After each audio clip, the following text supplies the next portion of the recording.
Quand je dois me lever tôt le lendemain, bah le soir, je me couche tôt. C'est faux! Même si je suis fatigué, au bord du sommeil, que j'ai envie de crever, non. Je vais sur Facebook, je vais sur WhatsApp, je vais me promener, je vais sur Snapchat, je regarde une série, Breaking Bad, Ugly Betty même. Rien à foutre, mais je vais pas me coucher. Ça c'est sûr, je vais pas me coucher. Je suis de la team insomniaque, mais j'ai une bonne excuse. C'est ma génétique. En devenant adulte, on apprend à s'endormir tout seul. Et selon le docteur Michael J. Breus, les couches tard et les lève-tôt auraient une structure cérébrale différente. Certaines personnes préfèrent dormir tard le soir, d'autres préfèrent dormir tard dans la matinée.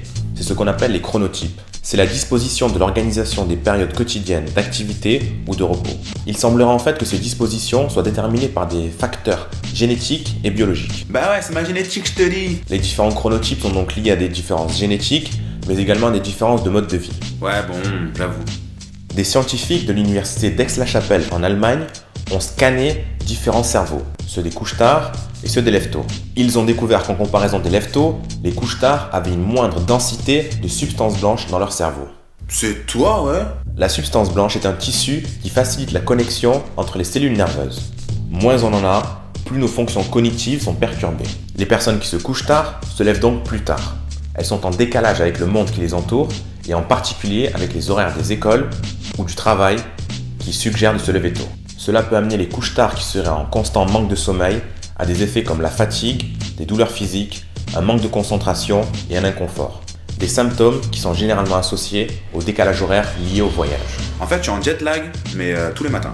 Les recherches indiquent que les personnes restant éveillées tard courent plus de risques de dépression. Elles sont plus enclines à l'alcoolisme et au tabagisme, ainsi qu'à manger plus pendant la nuit. A l'inverse, certaines études montrent que les couches tard auraient plus tendance à être créatifs. Créativité d'un côté, alcoolisme, tabagisme, obésité, dépression. Faites votre choix. Les scientifiques ont découvert un gène alarme qui active l'horloge biologique le matin en fonction de la période nocturne de sommeil. Et c'est grâce à lui que certains se lèvent toujours à la même heure le matin sans avoir de réveil. Alors pourquoi quand il est minuit et qu'on doit se lever tôt le matin, on préfère aller mater une série, aller rôder sur Facebook, regarder une vidéo du savant singe? Ça, j'aimerais bien. Pour la psychanalyste Virginie Meglet, l'angoisse liée à l'endormissement est souvent une peur de l'oubli, peur d'être abandonné ou de perdre le contrôle. Ce sont des peurs infantines qui n'ont pas été suffisamment reconnues ou apaisées par les parents. Pour d'autres, l'instant du coucher est la ponctuation douloureuse de la routine métro-boulot-dodo.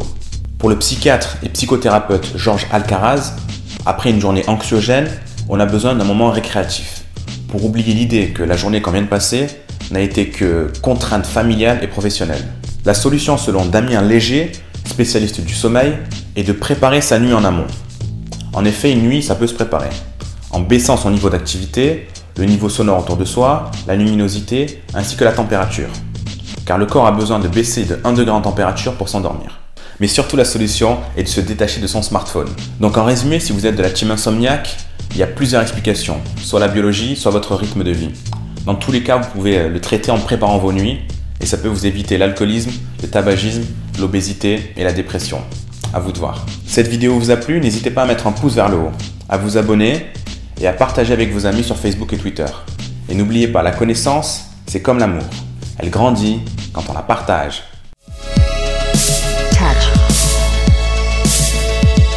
Je t'ai pas dit de t'abonner, toi, hein?